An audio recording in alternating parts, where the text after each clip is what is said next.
lost it already. This is another Louis L'Amour, The Tall Stranger. We happen to be at chapter 2. It had remained like that for 6 days. They were 6 days during which Morton Harper's name became one to conjure with. The long green valley down which they moved was unrutted by wagon trails. The grass was green and waving, and water was plentiful. Harper's map showed an accurate knowledge of the country and was a help. On the 6th day after leaving the fort, the Indians hit them. The attack came at daybreak. Rock Bannon, camping near a spring half a mile from the wagons, awoke with a start. It was scarcely light, yet he felt uneasy. Getting to his knees, he saw the still dust staring. Ears pricked at a distant pile of rocks. He talks about the gray or still dust. He's talking about his horse. Ears pricked at a distant pile of rocks. Then he noticed the movement. Swiftly and silently he saddled the stallion, bridled it, and stowed his gear in the saddlebags. Then, rifle in hand, he skirted the trees along the tiny stream and headed back for the wagons. He rode up, and the man on guard got up, stretching. It was the short, heavy-set Pagones, a good man and a sharp one. He smiled at Bannon. Guess Harper had it more right than you when he said there were no hostiles here, he said. Ain't that right? No, Bannon said sharply. Get everybody up and ready. We'll be attacked within a few minutes. Let me read all that again. Guess Harper had it more right than you when he said there were no hostiles here. Ain't that right? No, Bannon said sharply. Get everybody up and ready. We'll be attacked within a few minutes. Pagones stared. Are you crazy? Get busy, man, Bannon snapped at Pagones. Come on now. He wheeled and, running from wagon to wagon, slapped the canvas and said, On your feet, Indians! Men bowled from the wagons, crawling into their clothes and grabbing at rifles.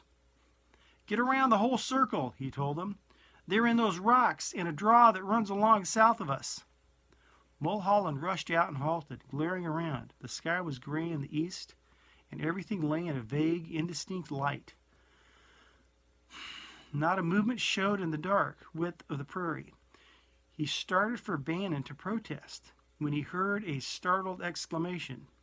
Wheeling, he saw a long line of red horsemen not over 200 yards away and coming at a dead run. Even as his eyes touched them, the nearest Indian broke into a wild, shrill whoop. Then the whole charging line broke into yells. Rock Bannon, leaning against the Crockett wagon, lifted his Henry rifle and fired. A horse stumbled and went down. He fired again, and an Indian threw up his arms and vanished in the turmoil of oncoming horses and men. And then the men of the wagon train opened up. Firing steadily, Bannon emptied his rifle before the Indians reached the edge of the circle. One brave, his wild-eyed horse at a dead run, leaned low and shot a blazing arrow into the canvas of the Crockett wagon. Rock fired his right-hand pistol, and the Indian hit the dirt in a tumbling heap. Just as a second arrow knocked off Rock's hat.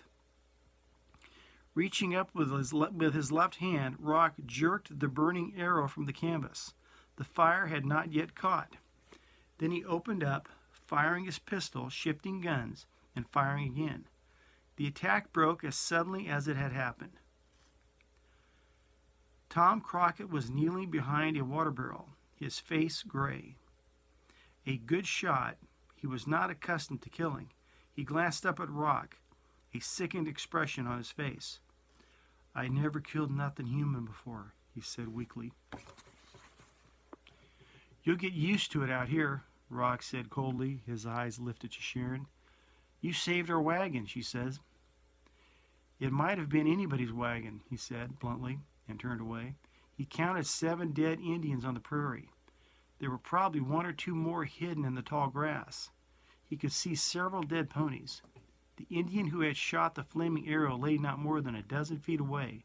The bullet had gone through his stomach and broken his spine. Rock walked around. He had eyes only for the men. Cap looked frightened, but determined. Pagones had fired steadily and with skill. Bannon nodded at the short man. "You'll do," he said grimly. Pagones started to speak, stared after him, and scowled a little. He was ashamed of himself when he realized he was pleased at the compliment. They were good men, Rock decided. Purcell was reloading his rifle, and he looked up as Bannon passed, but said nothing. Rock walked back to the Crockett wagon. Cap was standing there, his rifle in the hollow of his arm. "Will they come again?" he asked. Bannon nodded. "Probably several times. This is Buffalo Hide. Those were his warriors." "But Morton said," Crockett started to protest. Bannon looked around, then he pointed at the dead Indian. "You going to believe Morton Harper or that?" he demanded. "That Indian's a Blackfoot. I know by the moccasins." The next time they came in a circle, going around and around the wagon train. A volley of flaming arrows set 2 wagon tops afire. Rock stood at the end of the wagon and fired steadily, carefully, making every shot count. Dawn came with a red, weird light flaming in the east and turning the wagon colors to flame. Guns crashed, and the air was filled with wild Indian yells and the acrid smell of gunpowder and burned canvas. 3 times more they attacked, and Bannon was everywhere, firing, firing, firing. Crockett went down with a bullet through his thigh. Bjornson was shot through the head, and a warrior leaped from a horse into Greaves' wagon, and the 2 men fought there until the Indian thrust a knife into Greaves' side. Bannon shot the Braves with a snapped pistol shot, almost from the hip. The last attack broke, and the sun lifted into the sky. As if by magic, the Indians were gone. Rock Bannon wiped the sweat from his forehead and stared out over the plain. Buffalo Hide had lost men in this fight. At least 20 of his braves were dead. There would be wailing and the death chant in Blackfoot villages tonight. 2 horses and an ox had been killed. They gathered around, buried the 2 dead men, and butchered the ox. Rock sat on a wagon tongue alone. Cap walked over to him. The man's face was round and uncomfortable. "Reckon you saved us, Rock," he said. "Don't rightly know how to thank you." Bannon got up. He had been cleaning his rifle and reloading it while the men were buried. "Don't try," he said. Bob Sprague walked over and held out his hand. "Guess we haven't been very friendly," he said, "but you were right about the Indians." Suddenly, boyishly, Bannon grinned. Forget it. Forget it, Bob. You did a good job with that rifle of yours." They were the only 2 who mentioned it. Rock helped lift Crockett into the back of the wagon, then harnessed the oxen. He had already gone, riding flank on the still dust, when Sharon came to thank him. She looked after him, and her heart felt strangely lost and alone. It was late that day when they reached the dry country. The settlers did not realize the change until the dust began to rise, for in the distance it had looked much the same, only the grass was darker and there was less of it. Within a mile they were suffused in a cloud of powdery, sifting dust, stifling and irritating in the heat. This was no desert, but merely long miles of plain where the hills receded, and there was no sub-irrigation to keep the grass green and rich. All the following day the dust cloud hung over the wagon train, and from Mulholland's place in the van the last wagons could not even be distinguished. Mulholland looked up at Bannon, who was riding beside him. Harper said there was one bad stretch, he said, almost apologetically. Bannon did not reply. He alone, of all the party, knew what lay ahead. He alone knew how brutal the passage would be. Let them find out. Days later, when Cap asked him to go for game, they all knew. They were still in the desert. They were still in that desert of dust and dirty brown brush. They had camped in it for 5 days now. Their water barrels were empty, the wagons so hard to pull in the thick dust that they made only a few miles each day. It was the worst kind of tough going. When he had killed 2 antelope in the hills, Rock rode back to join the party. Pagones, hunting on the other side, had killed 1. Rock turned towards Sharon's wagon and swung down from the saddle. She looked up at him from over a fire of greasewood. "Hello," she said. "We haven't seen much of you." He took off his black, flat-brimmed hat.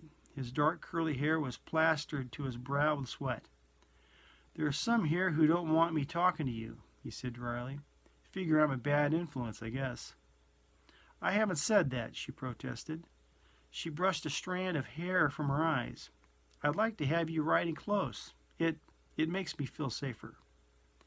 He looked at her for an instant, then looked away. "How's your dad?"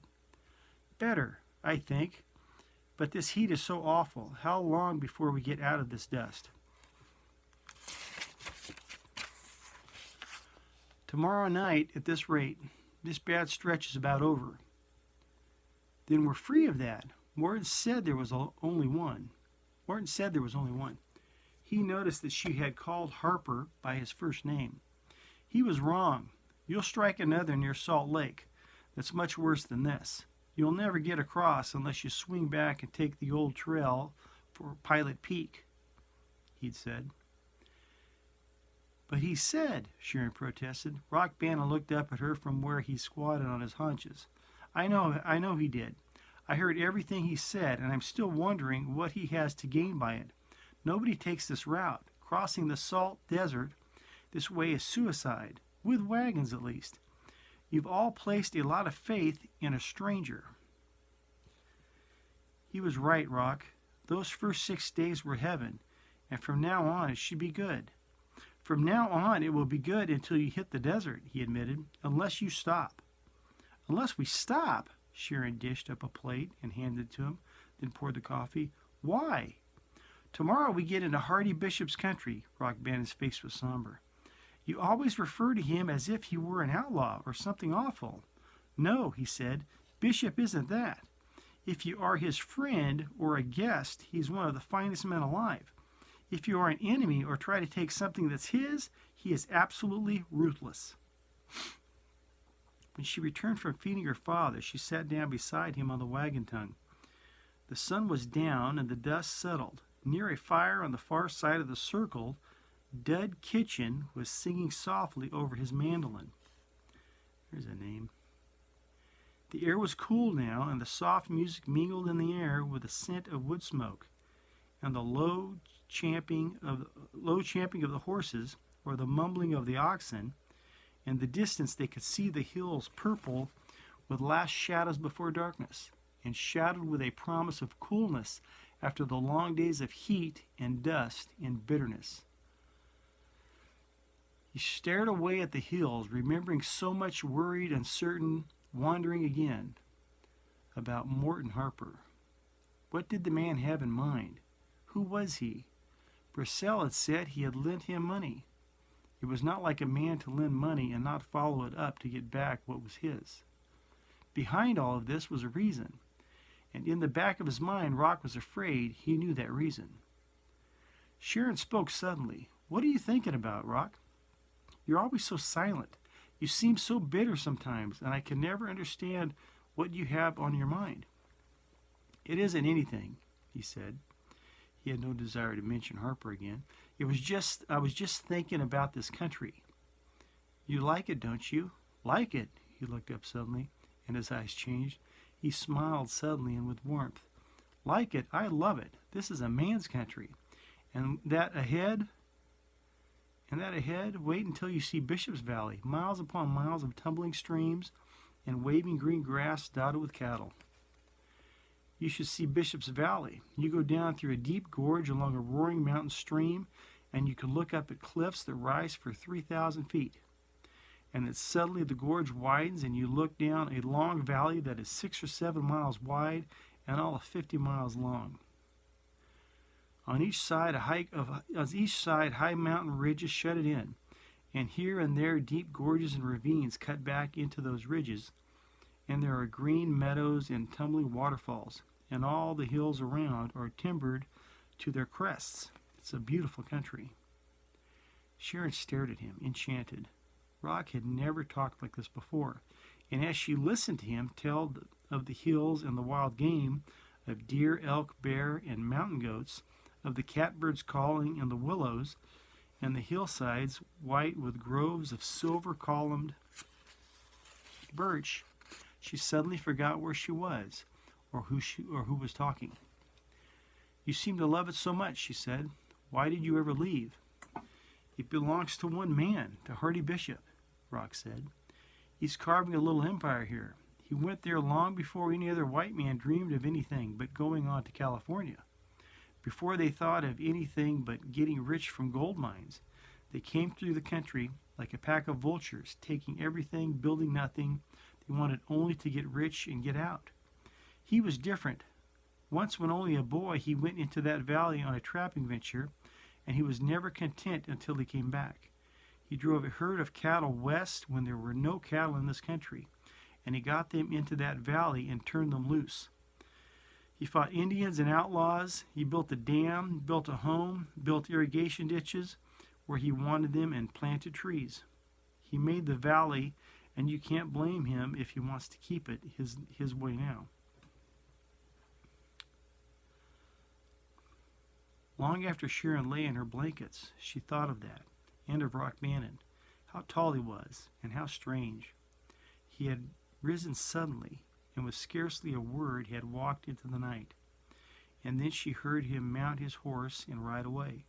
Yet even as she heard the dwindling hoofbeats, she heard something else, the sound of other horses drawing near.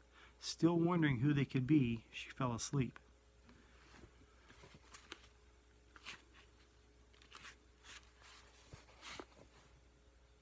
Scarcely were they moving in the morning before a black mare wheeled alongside her wagon. Flushing suddenly, she saw Morton Harper, hat in hand, bowing to her. "Good morning," he said. "I hope to catch up with you before this, but by tomorrow you'll be in green country again." "Yes, I know," she said. He looked at her quickly. "You know? Who told you?" "Rock Bannon." His face sharpened, and she could sense the irritation in the man. "Oh, then he's still with you. I was hoping he had left you alone. I'm afraid he's not a good man," said Harper. "Why do you say that? He's been very helpful." Harper shrugged. "I'd rather not say. You know of that killing in Laramie, and if that were the only one, it would not matter.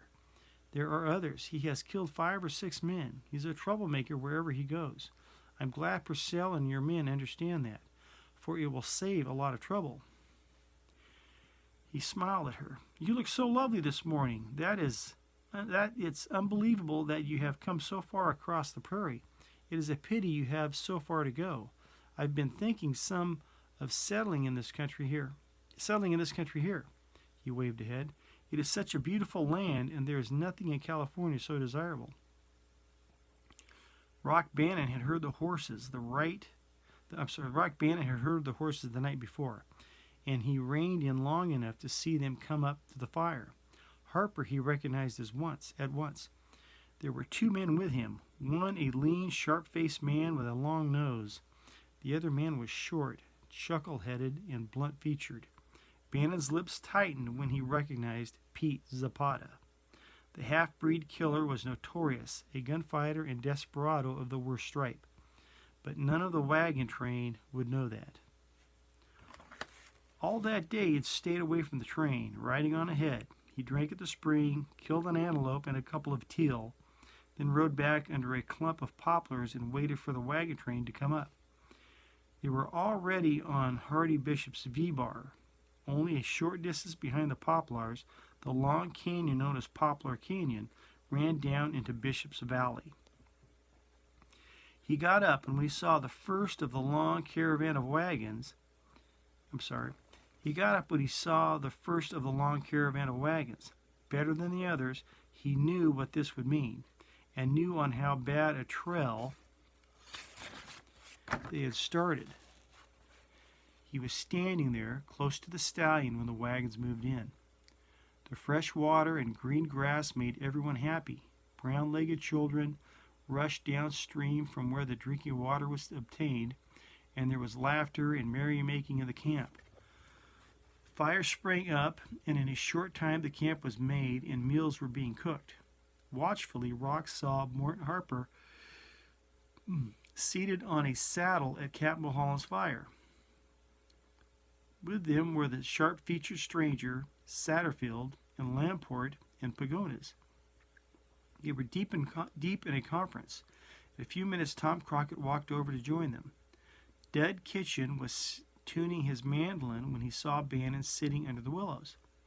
"All alone," Kitchen said with a grin, and dropped on the grass beside Bannon. "Saw how you handled those guns in that Indian fight. Never saw the like. Made more tune with them than me with this mandolin." Rock chuckled. "But not so nice to hear." He nodded at the group of men around the fire. "Wonder what's up." Dud shrugged. "Harper's got some plan he's talking about, saying they are foolish to go on when there's good country right here." Rock Bannon sprang to his feet, his eyes afire with apprehension. "So that's it," he said. "I might have known it." Kitchen was startled. "What's the matter?" "I think it would be a good idea myself. This is a beautiful country. I don't know that I've ever seen better. Harper says that down this draw behind us there's a long, beautiful valley, all open for settlement." But Rock Bannon was no longer listening. Stepping across the branch of the creek, he started for the fire. Morton Harper was talking when Rock walked up. "Why not?" Harper was saying. "You all want homes. Can you find a more beautiful country than this? That dry plain is behind you. Ahead lies the Salt Lake Desert. But in here, there is a little bit of paradise. Beyond this range of hills, you can reach it through Poplar Canyon. It's the most beautiful valley you've ever saw. It's just crying for people to come in and settle down. There's game in the hills, the best grazing land in the world, all for the taking." "What about Hardy Bishop?" Bannon demanded. Harper looked up, angered. "You again? Every time these people try to do anything, you interfere. Is it your business where they stop? Is it your business if they remain here or go on to California? Are you trying to dictate to them?" Pike Purcell was on his feet, and Rock could see all the old dislike in the big Missourian's face. The other men looked at him with disapproval, too. Yet he went on recklessly, heedlessly. "Hardy Bishop settled that valley, and he's running 2,000 head of cattle in there. You try to settle in that valley, and you're asking for trouble. He won't stand for it." "And we won't stand for you butting in," Purcell said suddenly. He dropped a hand to the big dragoon pistol in his holster. "I've had enough of your interfering in our affairs. I'm telling you now, you shut up and get out." "Wait a minute," Bob Sprague stepped closer. "This man warned us about that Indian attack, or we'd all be dead, including you, Pike Purcell. He did more fighting in that attack than any one of us, or any two of us for that matter. His advice has been good, and I think we should listen to him." Dud Kitchen nodded. "Speak up, Rock. I'll listen." "There's little to be said," Bannon told him quietly. "Only the land this man is suggesting you settle on was settled on over 10 years ago by a man who fought Indians to get it. He fought Indians and outlaws to keep it. He won't see it taken from him now in his old age. I know Hardy Bishop. I know him well enough to be sure that if you move into that valley, many of the women in this wagon train will be widows before the year is out. What I don't understand is Morton Harper's reason for urging you into this. I don't know why he urged you to take this trail, but I think he has a reason, and I think that reason lies in Bishop's Valley. You're coming west to win homes. You have no right to do it by taking what another man fought to win and to keep. There is plenty for all further west. That makes sense to me, Sprague said quietly. I, for one, am moving west. Well, I'm not, Purcell said stubbornly. I like this country, and me and the wife have seen enough dust and sun and Indians. We aim to stay. That valley is 50 miles long, gentlemen, Harper said. I think there's room enough for us all in Bishop's Valley. That seems right to me, Cap said. He looked around at Tom Crockett, limping near the fire. How about you, Tom? I'm staying, Crockett said. I like it here. Satterfield nodded. Reckon I'll find me a place to set up a blacksmith shop, he said. But there's a sight of things we all need. There ain't no stores, no place to get some things we figured to get in California. That will be where I come in, the man with a sharp feature smiled pleasantly. I'm John Keyes, and I have 6 wagon loads of goods coming over the trail to open a store in our new town. Silently, Rock Bannon turned away. There was no further use in talking. He caught Sharon's eye, but she looked away, her gaze drawn to Mort Harper, where he sat now, talking easily, smoothly, planning the new homes, the new town. Bannon walked back to his blankets and turned in, listening to the whispering of the poplar leaves and the soft murmur of the water in the branch. It was a long time before he fell asleep, long after the last talking had died away in the wagon train and when the fires had burned low. And that is the end of chapter 2. Love you, God bless.